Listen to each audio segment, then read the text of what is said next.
Hey guys, Max Convexity. Thanks for joining me this early morning. I tried to shoot this video yesterday. I bet I shot this 5 times or tried to. I never could get it to work out. All right, let's try it again this morning. We'll see.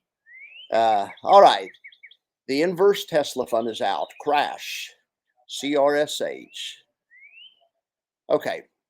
Uh, okay. So what this fund is it's kind of the opposite of the other yield max funds. It's a synthetic short position with a short put, instead of a synthetic long position with a short call. It's the opposite trade. Okay.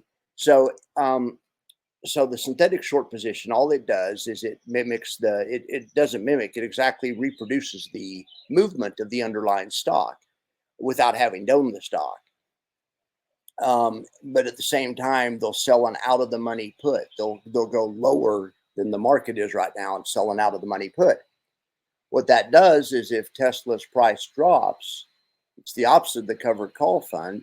They'll get some NAV. Their NAV will appreciate when Tesla goes down, and it'll appreciate by the difference between the strike price and where the market was when they sold it, the in the money amount. The same thing any of these funds work in the same way any of them work. And then the premium from the short put will be paid out at the end of the month for a dividend.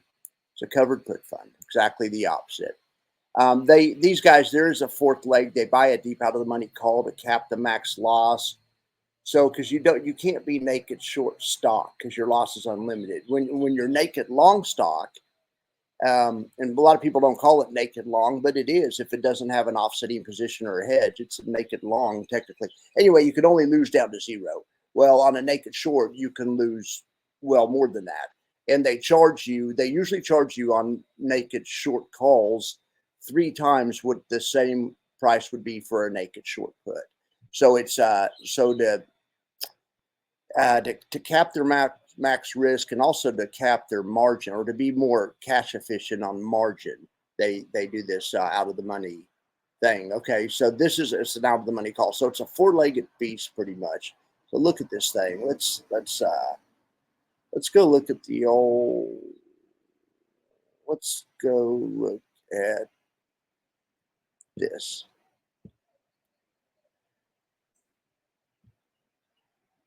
All right, I have the crash trade right here. It's only been open 2 days. They've already made $38,000. Here's what the trade looks like. It's like I say, it's a 4-legged monster. It's right here. The 180 put above the line is long, so they own the 180 put. They sold the 180 call. Let's do this. Let me show you guys something. Here's technically how it's constructed. Okay.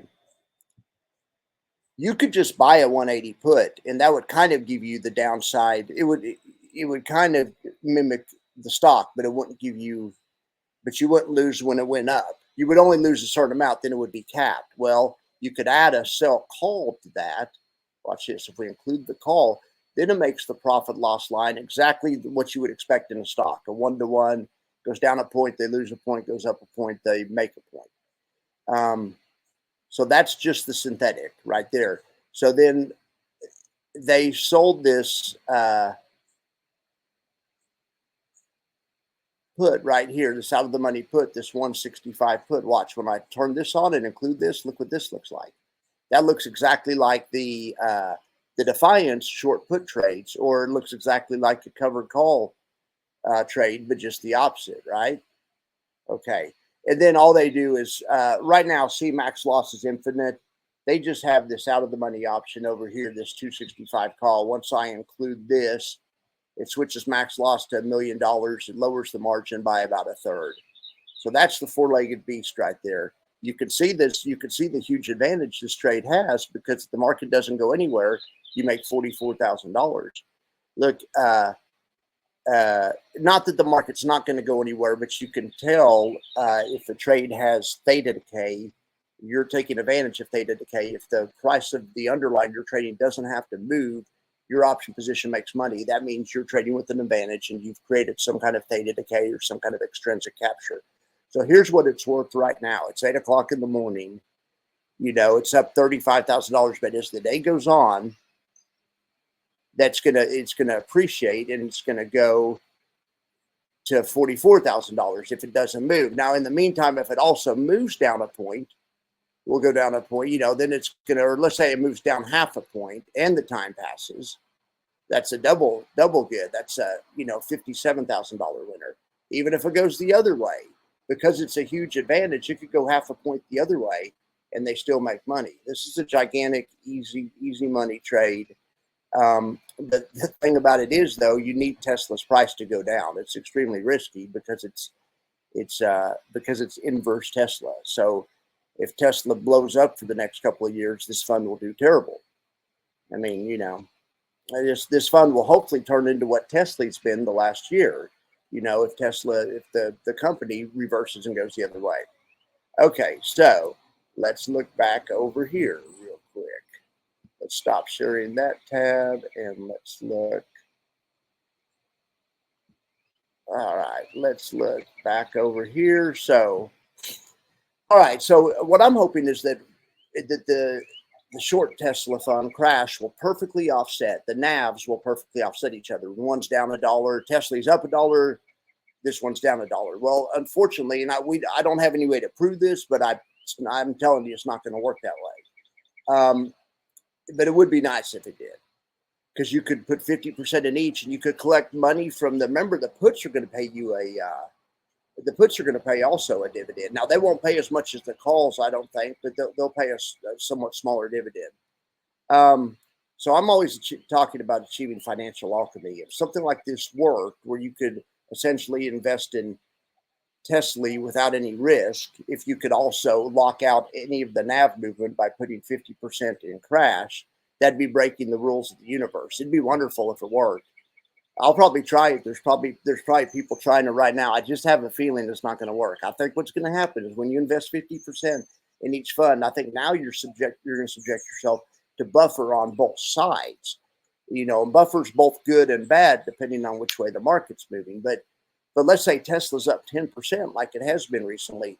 The short fund crash is going to realize a pretty large portion of that loss, probably 7 or 8%.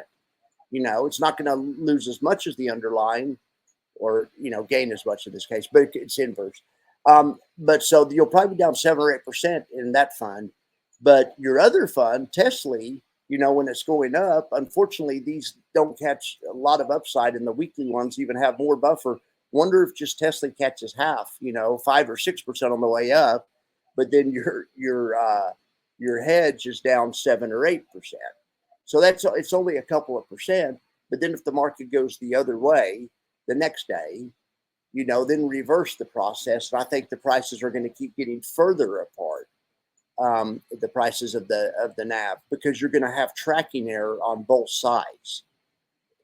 That's what I think. I would love to be wrong about this. Remember, so yield max and all high yield funds are risky on a good day. They have extra things you have to worry about on a good day. And now you add in a fund that's also has inverse exposure to Tesla.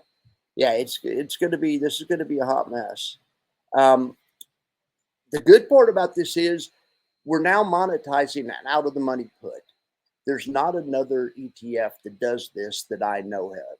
There's ETFs to sell in the money puts, and there's ETFs to sell at the money put. So I've never seen one that sells an out of the money put. It's another source of income. So that's good. We're monetizing that. For these funds are hopefully, even if it's not a perfect hedge, like I'm afraid it won't be, or even that good of a hedge, there may be tactical opportunities with these funds. And you may have other things you can do. Like, this isn't your father's inverse fund for sure. So yeah, when you add in the high yield element on top of the inverse element, it's a new layer of complexity. I'm afraid you're going to get double tracking error, double buffer, double everything bad that high yield funds do. I mean, like I say, I want to be wrong about this, but it's real life and there's no free money. All right. So when we do trade these high yield funds, even though they're risky, like I've been talking about, and they have things you have to watch out for, we do have countermeasures and defenses. So I want to review those as well. I don't want to leave the impression there's no place for high yield funds or for this crash fund. It could tactically and it have a for maybe if you know, a lot of people like to time the market and are good at it. So maybe if you like these high yield funds, somebody will that has Tesla, whenever they think the market's going to crash, if they think we're going to have a bad year, they could sell their Tesla and put it in and put it all in crash. I was thinking of a crash as more like a hedge where you could do half and half, but I don't think that's going to work. All right. So let's talk about the first countermeasure we have to these high yield funds and all the decay and stuff is to put down the iPhone and step away from Robinhood. In other words, stop buying the high yield funds. There's a new one opening every other day, and there's a lot of demand for them, we think. And I'm not trying to be a dick, but these aren't appropriate for most investors anyway. I estimate somewhere between maybe 1 out of every 20, 1 out of every 40 or 50 people, you know, would be a good use case for these. That's just my rough estimate. I mean, I may have been too conservative. These are probably good for a larger portion of the country than that, but it's not. These aren't, you know, just something that everyone should have. Like everyone should have, you know, a total growth fund. These don't fall in the category of, oh, you need this. Like, you know, like I said, total growth for sure. But even if it is appropriate for you, and even if you really need the income, not just want the income, it's an important distinction. But if you really need the income, these covered call funds aren't the only show in town. There's bonds, there's REITs, you know, business development corporations, there's or business development companies, BDCs. There's my family invests in municipal bonds a lot. They love munis. They're free from, you can get triple exempt municipal bonds, which are free from state, federal, and local taxes. Well, you know, munis don't pay a lot, but you don't pay taxes. So sometimes people in higher tax brackets, they use munis. But in other words, there's tons of other ways to generate current income. I'm not trying to say this is the only way to do it or this is the way you have to do it. But if this is something you want to do, and you know, and you still aren't defenseless, you know, you can dollar cost average. I talk about these all the time. I'm not going to go into this, but the real quick ones are you can dollar cost average instead of buying these funds all at once. Of course, you can drip 2/3 of the money back in, and I've shown some studies, and I believe that's preferable to do. And I believe that that's the main thing you should do to prevent some of the worst side effects of these high yield funds. But the other thing is diversify. Don't just have Tesla, you know, have Tesla, have OARC, have NVIDIA, you know, have 5 or 10 of them, you know, or better yet, buy YMAG or WiMAX, or better yet, buy FEPI, or even better yet, buy one of the index-based high yield funds. That's another defense. So my 8 rules of high yield investing, I tried to find the video. I couldn't remember. I think it was DCA, drip, diversify, different underlines. That's an important one. And don't be a dumbass. But the different underlines is really important. Like, I'll give you an example. USOI and GLDI are 2 covered call funds on oil and gold. Well, so those are based on commodities. So those give you diversification from just having all of these high yield funds that are stock based. There's also, I like the bond based ones because bonds and stocks are less correlated, and sometimes through history inversely correlated. So the ones like TRES and TLTW would also fall under the different underlines category. All right. So, one other thing I was thinking about, don't forget, you don't have to sell 100% of the covered calls. You could always get a fund that does a partial cap, like QYLG is a great fund. You know, you're only going to make about half the dividend, but that fund has tons of upside. And then not only that, even if you still want to do this and you're sold on dividends, it doesn't have to be high yield dividends. What about growth dividend investing? What about dividend aristocrats?